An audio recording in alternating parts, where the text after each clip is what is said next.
To pick up on what my colleague from the Maori Party was saying, and it's, I suppose, on the face of it, a reasonably powerful point that, look, Paul Quinn's private members bill takes away the prisoner's right to vote, and now we're taking away their right to get compensation, or we've done that previously and we're continuing that with this bill. But I want to say I don't think that is the case.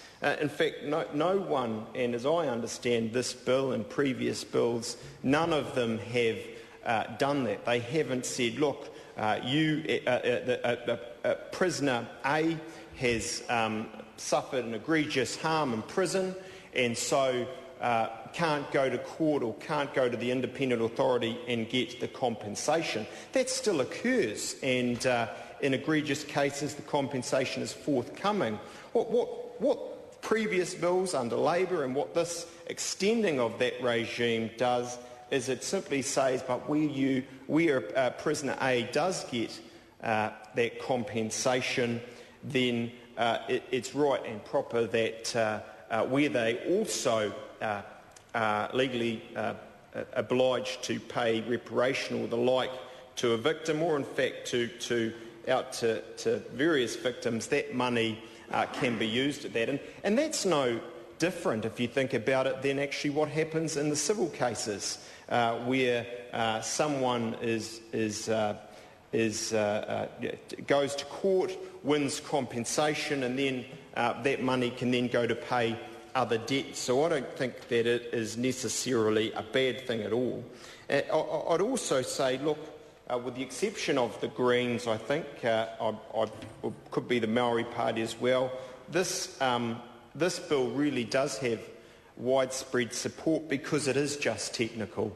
It is, to quote from the explanatory note, I think it puts it well on the second page, a bill that bridges the gap between the expiry of the current regime and the enactment of a second Prisoners and Victims Claim Amendment Bill to be introduced in Parliament later in 2010. So this is no great shakes. It's not, in a sense, doing anything controversial, anything radical. It's continuing what we have.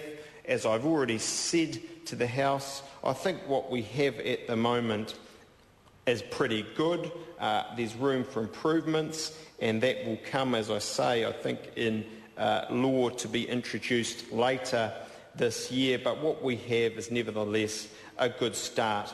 I think the other thing, lastly, to say, Mr. Speaker, is this bill can be located in a wider context, and I appreciate the opposition has some difficulties with this, but I would say to this House, look, last year and continuing on this year, the justice policy and theme of this government is to put victims at the centre of the justice system, to do better by victims, and so it's good that in this bill we're continuing that, and we are going to expand upon that and make things even better with a bill later this year in the same vein, but improving on previous law in this area of compensation to victims. Mr. Speaker.